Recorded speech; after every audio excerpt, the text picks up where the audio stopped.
It was a right old shock for him and left him and my nana worried sick. Apparently, I was nothing more than a scrap of a lad, and my mum never stops reminding me I was knocking on death's door more times than sense. She says she lost count how many times she called the priest to the hospital, convinced I was about to take my last breath.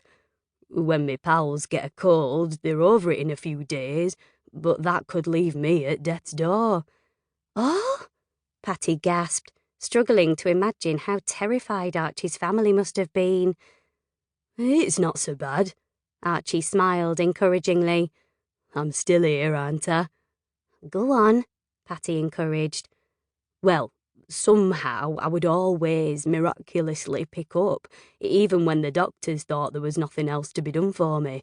Apparently, my nana refused to leave my bedside for weeks at a time and would only have a doze when nurses assured her I was stable, and they would check me every 10 minutes. That must have taken its toll on everyone, Patty said. I know it did. Archie nodded. It was all a bit of a roller coaster for them. Due to how poorly I would get and never sure of what was around the corner, my mum and dad decided not to have any more children. Gosh, Patty whispered, her voice breaking. Yes, my mum told me a few years ago they were frightened they wouldn't be able to give me all the love and care I needed, but my nana explained they were also really scared that if they did lose me, they would be left childless. Oh, Archie, Patty sighed, wiping away the stream of tears that she could no longer hold back. Your poor parents and Nanan. They must have been out of their minds. Could they not do anything to make you better? Well, as I said, I'm still here. Archie smiled, trying to lift the mood. Do you ever take anything seriously? Patty protested, making to tap his arm but thinking better of it, frightened that even the smallest jolt could have unthinkable consequences. I really thought you were a goner yesterday.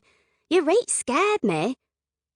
Patty closed her eyes to try to compose herself, but the memory of Archie's ashen face and his blue lips, gasping to catch his breath, still haunted her.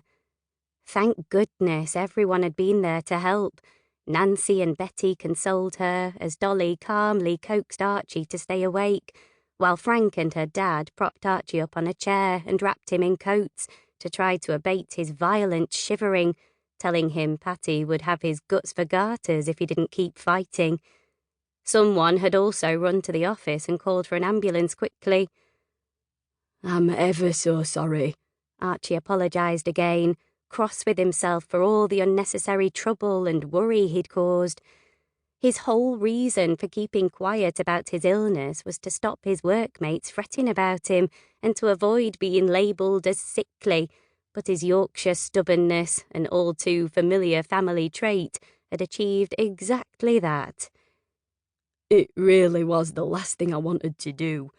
I know it's hard to believe, but as well as trying to convince myself I was okay, I was trying to protect you. I didn't want you fretting.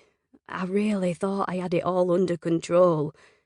I could have looked out for you more, Patty sniffled. Well, that's just the thing, Archie added. I've been wrapped up in cotton wool by my parents and Nana all my life. I know it's because they love me and care, but I just want to be treated like everyone else. I don't want any special attention. But I'm your girlfriend, Patty said, a little more sharply. You should have told me. We're not meant to have any secrets. Surely you could have been honest about something so serious. Regret momentarily silenced Archie. The whole reason he hadn't told Patty was because he didn't want any fuss. But look where that had got him. It's hard to explain, he replied, taking a deep breath. Try me, Patty interjected. It took all her effort to be patient and understanding, but she couldn't help be somewhat miffed Archie hadn't felt he could share his big secret with her. Archie bowed his head, a wave of shame overtaking him. I just want to feel like a real man, he muttered. Stumped by Archie's heartfelt confession, Patty bit her lip.